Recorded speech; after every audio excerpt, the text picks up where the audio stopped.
How helmets are tested at the Snell Lab. Philosophy and concepts of helmet testing. Helmet testing is not designed to precisely replicate real-life accidents. Instead, it establishes a set of standardized requirements that simulate situations a helmet might reasonably encounter during a specific activity.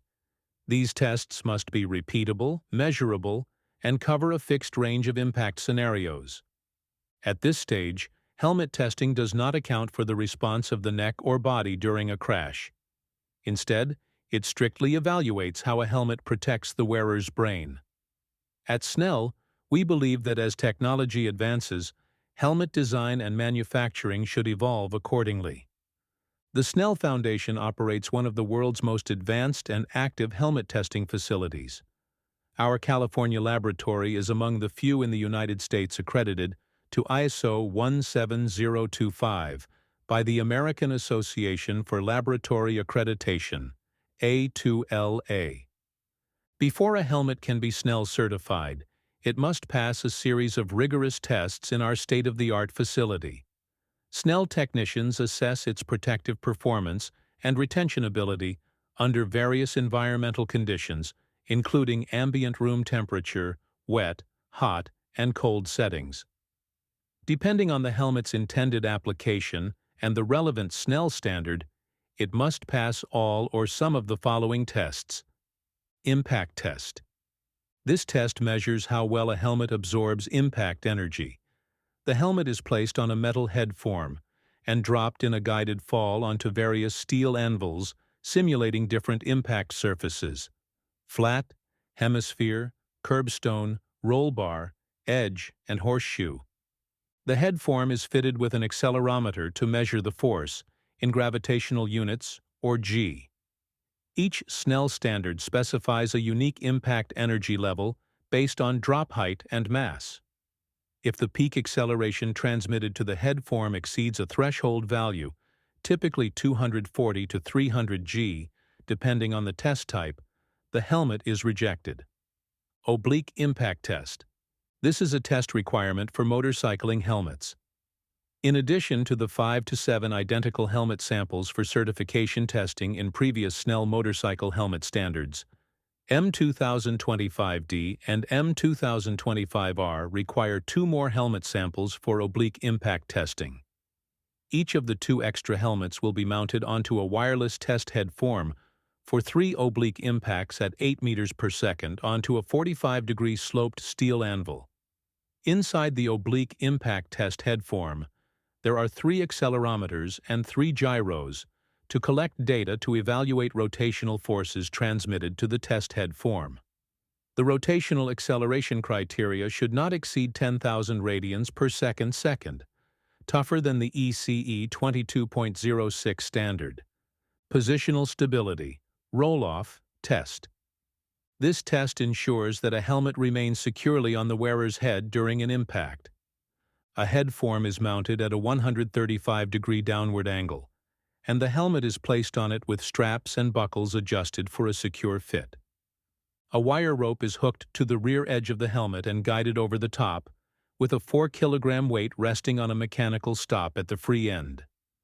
The weight is lifted to a predetermined height and dropped, applying a rotational force to the helmet. The helmet may shift but must not roll off the head form. The test is then repeated with the rope hooked to the front edge of the helmet. Dynamic retention test. This test evaluates the strength and elasticity of a helmet's retention system, including straps and buckles. The helmet is placed on a head form, and the chin strap is secured under a jaw-shaped device. The jaw piece is loaded with a weight for approximately 1 minute to stretch out the slacks in the loose strap. Then the retention system is tested by simultaneously removing the preload weight and applying a bigger mass in an abrupt guided fall. The retention system fails if it cannot support the mechanical loads or if the maximum instantaneous deflection stretch of the retention system exceeds 30 millimeters. Each Snell standard defines specific drop heights and dynamic mass for this retention test, but the overall testing mechanism remains similar across helmet types. Chin bar rigidity test. The chin bar test applies to full-face motorcycle horseback riding, auto racing, and karting helmets. The helmet is affixed to a rigid base with the chin bar facing upward. A 5-kilogram weight is dropped through a guided fall to strike the central portion of the chin bar. Maximum downward deflection of the chin bar must not exceed the stated distance. Shell penetration test. The shell penetration test applies to motorcycle, auto racing, karting, skiing, and equestrian helmets. The helmet is affixed to a rigid base. A 3-kilogram sharply pointed striker is dropped in a guided fall onto the helmet from a prescribed height. The test striker must not penetrate the helmet or even achieve momentary contact with the head form. Face shield penetration test. The face shield penetration test applies to full-face motorcycle, auto racing, and karting helmets. The face shield is affixed to the helmet and shot along the center line in 3 separate places with an air rifle using a sharp soft lead pellet. Pellet speed will be approximately 500 kilometers per hour. For both types of shield, the pellet must not penetrate, and for the racing helmet, any resulting bump on the inside of the shield must not exceed 2.5 millimeters.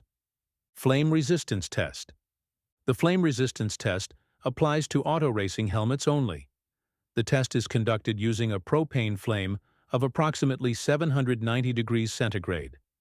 The flame is applied to the shell, trim, chin strap, and face shield for a specified number of seconds, and any resulting fire must self-extinguish within a specified time after flame removal. During the whole process, the temperature of the interior lining of the helmet must not exceed 70 degrees centigrade. Frontal head restraint test. All auto racing helmets are required to have helmet M6 terminals to allow the attachment of the flexible tethers connecting to frontal head restraint devices. These are devices designed to limit the forward motion of the head in frontal impacts. The tethers may bear much of the inertial load of the head and helmet, potentially reducing the stresses to the wearer's cervical spine and the base of the skull. The apparatus shall provide a means for measuring the combined load applied to the shoulder straps and the load in each tether. Chin bar impact test. The chin bar impact test applies to some special application racing helmets. The helmet is placed in a special cradle which can move downward freely along guide wires or one or more rigid rails, delivering its contents to impact against a flat anvil. The cradle with the helmet and head form shall be dropped along the guides such that the chin bar will strike the flat anvil. The shock acceleration at the design center of gravity of the head form shall be measured by means of a triaxial accelerometer and data recording system. If the impact velocity measurement is 5.5 meters per second or more, and the peak magnitude of the recorded acceleration of the head form is 275 g or less, the sample shall be deemed to meet the test requirement. Rigidity test. This is a test required for equestrian helmets. The helmet is placed on the side in between 2 steel plates larger than the helmet. The helmet is first pressed by the 2 plates with a force of 50 newtons, and then at a force at 1,000 newtons for no less than 2 minutes.